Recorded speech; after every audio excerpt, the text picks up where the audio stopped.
ചെറ്റത്തരം കാണിക്കുന്നതിനും പ്രവർത്തിക്കുന്നതിനൊക്കെ ഒരു അതിരുണ്ട്. സ്വന്തം മരുമകളാണെന്നുള്ളത് പോട്ടെ, ഒരു പെൺകുട്ടിയുടെ ജീവിതമാണ് തകർക്കാൻ ശ്രമിക്കുന്നത്. ശ്രമിക്കുപെടാ, അവളുടെ കല്യാണം മുടക്കാൻ ശ്രമിക്കുപെടാ. നീയും അവളും കാരണം എനിക്ക് നല്ലൊരു ബിസിനസ്സാണ് നഷ്ടപ്പെട്ടത്.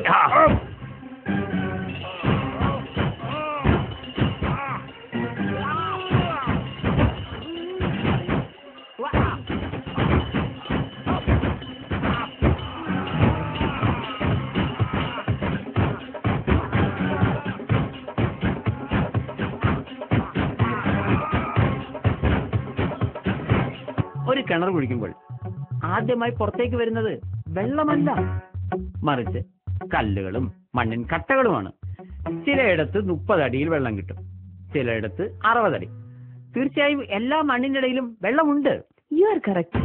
ഞാനൊരു രാഷ്ട്രീയക്കാരനാണ്, നമുക്ക് വീട് കാണാം. രാഷ്ട്രീയം നല്ലതാണ്, പക്ഷെ നിന്നെപ്പോലുള്ള ചെറ്റകൾ അതിനെ മലിനമാക്കി. ചന്ദനത്തരിഞ്ഞു നോക്കുന്ന കഴുതയ്ക്ക് അതിന്റെ കനമേ അറിയൂ, ആ ചന്ദനത്തിന്റെ സുഗന്ധം അറിയില്ല. അതുകൊണ്ട് ഇവിടെ കാണാവുന്നല്ല, ഇവിടെ കണ്ടിരിക്കുന്നു പറ.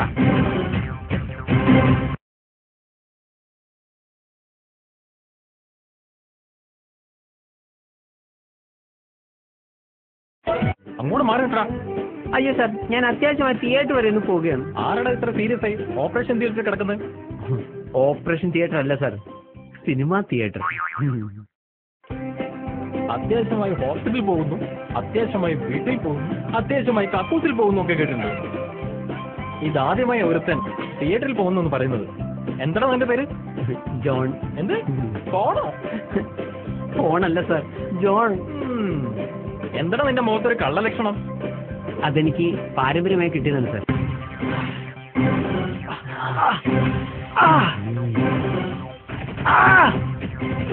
ഒരു പട്ടിക്ക് അതിന്റെ വാല് കൊണ്ട് നാണം മറയ്ക്കാനാകില്ല. നീ വലിയവനാകാം എന്ന് കരുതി ഞാൻ ചെറിയവനാണെന്നുള്ള അർത്ഥമില്ല. ജീവിതത്തിൽ ഒരുത്തർ ആദ്യമായിട്ടാണ് എന്റെ മേൽ കൈവെക്കുന്നത്. ഞാൻ കരയിക്കും. ഒരു കോഴിയുടെ നിറം കറുപ്പാണെന്ന് കരുതി അതിടുന്ന മുട്ടയുടെ നിറം കറുപ്പാണെന്ന് തെറ്റിദ്ധരിക്കരുത്. എന്റെ മൂക്കിലൂടെ എത്ര കാലം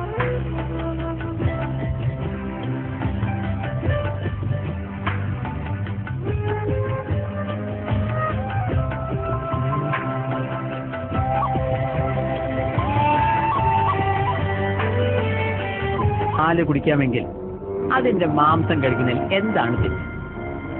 അങ്ങനെയെങ്കിൽ ചെറുപ്പത്തിൽ അമ്മയുടെ മുലപ്പാല് കഴിക്കുന്നു എന്ന് കരുതി അമ്മ മരിച്ചതിന് ശേഷം അമ്മയുടെ ശവം ആരെങ്കിലും തിന്നോ? ഞങ്ങൾ പശുവിനെ അമ്മയായിട്ടാ കണക്കാക്കുന്നത്.